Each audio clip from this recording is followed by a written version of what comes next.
11 está confirmada la conferencia de prensa del ministro de Agricultura, Julián Domínguez, que se supone hará algún anuncio específico, porque si es por los anuncios que se esperaban anoche en el discurso presidencial sobre la guerra contra la inflación, todavía estamos esperando.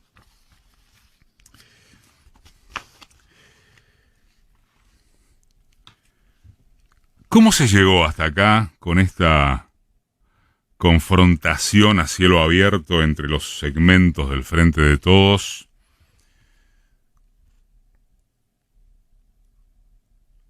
Es algo que da cabida a unas preguntas entretenidas que, salvo demostración en contrario, son para catarsis individuales, no para tratar de ver cuál es el arriba del laberinto. Veamos si podemos ir en orden, no necesariamente cronológico, aunque en un punto también. Un dato objetivo es que el gobierno zafó técnicamente del estrangulamiento de compromisos financieros inmediatos, primero porque arregló con los acreedores privados en 2020-2021 y ahora con el Fondo Monetario. El conjunto de la deuda en moneda extranjera quedó pateado hacia 2025 y 2026, respectivamente. No parece venir al caso, o es un tanto bizantino, ¿no? Seguir discutiendo si eso es un logro inmenso, si es haber barrido debajo de la alfombra, o ambas cosas. En cualquiera de las tres variantes, y como nadie come con ese tipo de análisis, lo que ocurre es alrededor del tema, es esta puja desmesurada que mayormente se adjudica al interés de la política o los políticos, mientras el pueblo está cada vez peor. En forma preferencial encima lo estaría por culpa del gobierno, según las encuestas revelan, y no de quienes le dejaron un muerto de endeudamiento histórico, y como sea que arreglen la inflación. ¿De qué van las preguntas? No algunas. ¿De qué van los cruces sobre si se negoció bien o mal con el Fondo Monetario? ¿Eso no tendrían que haberlo conversado antes y durante las negociaciones entre Alberto y Cristina? E inclusive cuando convinieron la fórmula electoral ganadora. ¿No hablaron nunca más? ¿O no hablaron de aspectos sustantivos después de sacarse de encima a Macri?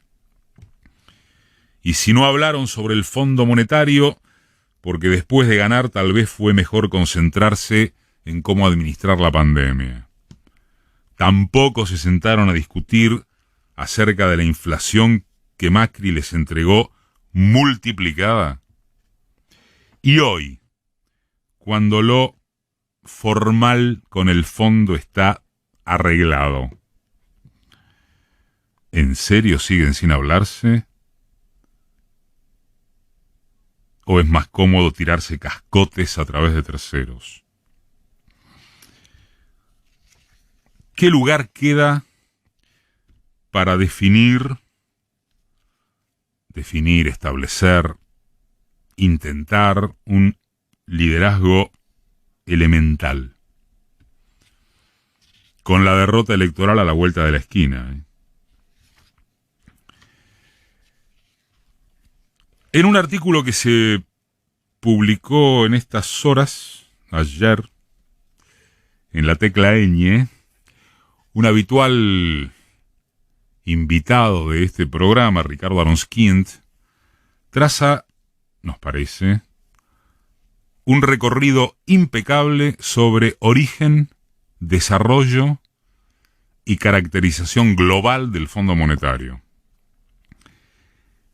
Y lo hace bajo un título periodísticamente admirable que, en nuestra opinión, desafía al debate hasta ahora eludido o no abordado en profundidad. El FMI es un producto argentino. Creemos que se pone un énfasis exagerado en la presencia de un organismo que no es otra cosa que la expresión de un proyecto interno de dominación y control de nuestro país a punta de pistola financiera. El FMI no debe llevar a invisibilizar el problema de fondo. La incapacidad de la cúpula empresarial local para ofrecer a nuestra sociedad un proyecto económico viable y aceptable los lleva a reforzar su control coercitivo con la ayuda del FMI, que contribuye a manipular, a maniatar a gobiernos que no les responden plenamente. Alfonsín, Fernández. Entonces, sería mucho más importante empezar a pensar cómo se enfrenta a ese proyecto local, empobrecedor y extranjerizante, que es el que tiene vigencia permanente más allá de la ausencia o de la presencia del Fondo Monetario.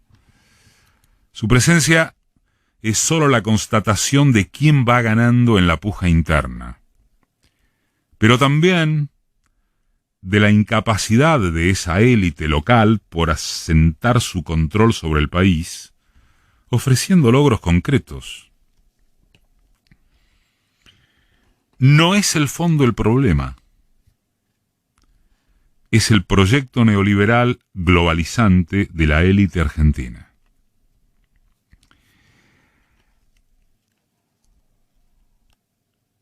A esta simple complejidad que Aronskine describe con esa puntería tan necesaria para entender que el fondo es consecuencia y no causa, corresponde quizás agregarle la incapacidad del gobierno y del Frente de Todos, sin excepciones, a fin de presentar alternativas concretas de realización ejecutiva. No el consignismo de un lado y las frases hechas del otro. Y es en este punto donde volvemos al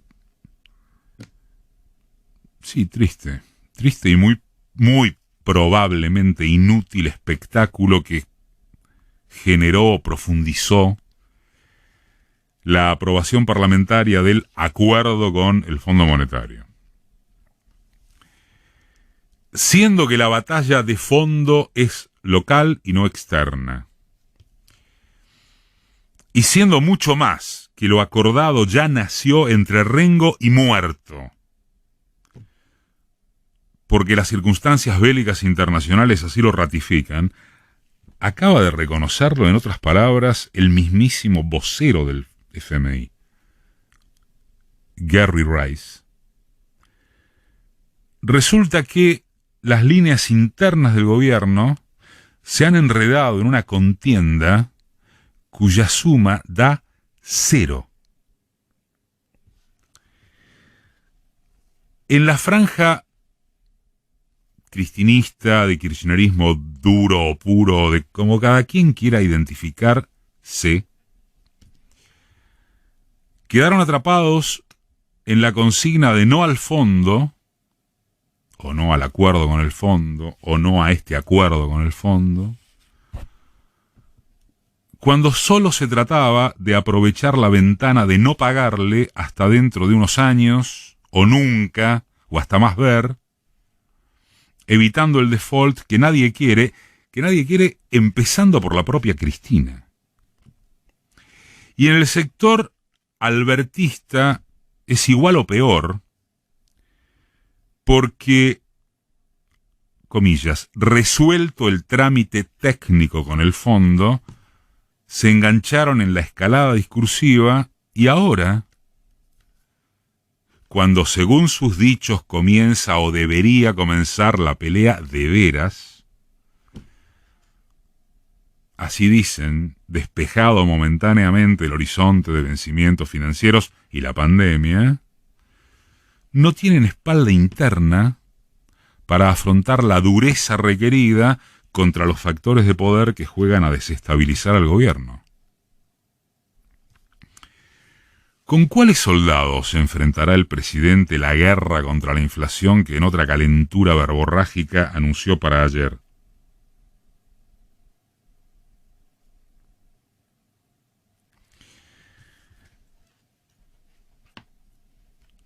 Resumámoslo de la siguiente manera, que desde ya no es más que otra opinión.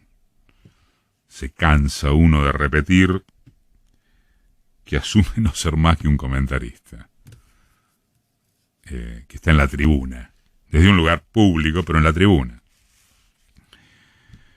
Una opinión que toma términos de la coyuntura dialéctica y que a la gente le importa tres pitos con toda lógica.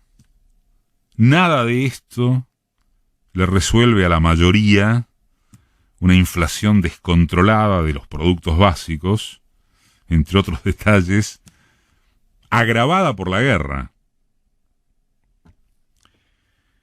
Entonces, los radicalizados deberían haber comprendido que era momento de moderarse en la polémica casi absurda sobre el Fondo Monetario, en tanto sabían y saben que el arreglo es una ficción a renegociar chiquicientas veces.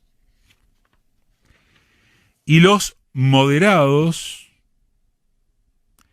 debieron bajar varios cambios en lugar de prenderse a quién tiene más larga la práctica de gobernar, porque ahora lo necesario sería radicalizarse para enfrentar a especuladores, formadores de precios, gauchocracia envalentonada, aparato mediático enardecido, su ruta.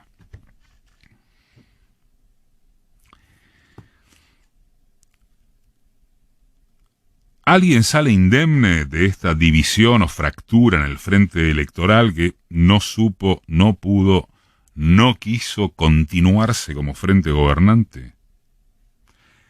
¿Alguien tiene la fuerza social, política, eventualmente por ende, para hacer síntesis y no antítesis? A esta altura, ¿hay de por medio en el frente de todos una discusión y vocación político-ideológica que pueda resolverse sin matarse en público? Lo que pasa es disputa a fondo en la coalición oficialista sobre cuál estructura de capitalismo periférico habrá de implementarse, ¿o es una guerra de narcisismos? Esto último puede parecer silvestre, pero hay quienes pierden de vista que la política también se nutre de banalidades personales. ¿Y qué es el dicho ese de que gobernar para el pueblo queda antes de la unidad de los dirigentes?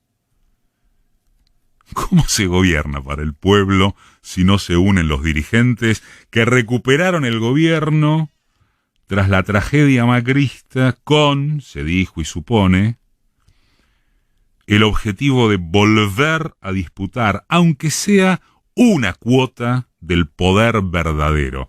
Fue Cristina, el cuadro político más grande de este país, quien afirmó que gracias si pudo tener un 20 a 25% del poder ese.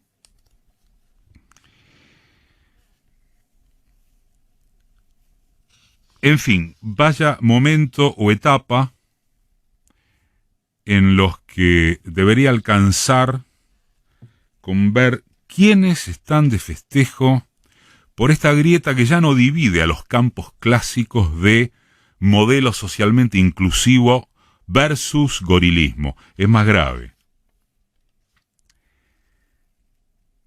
La intentona de lo primero está partida. Y la fortaleza de lo segundo vuelve a sacar pecho como si nada hubiese sucedido. Repetimos, queda espacio para encontrar síntesis en lugar de antítesis.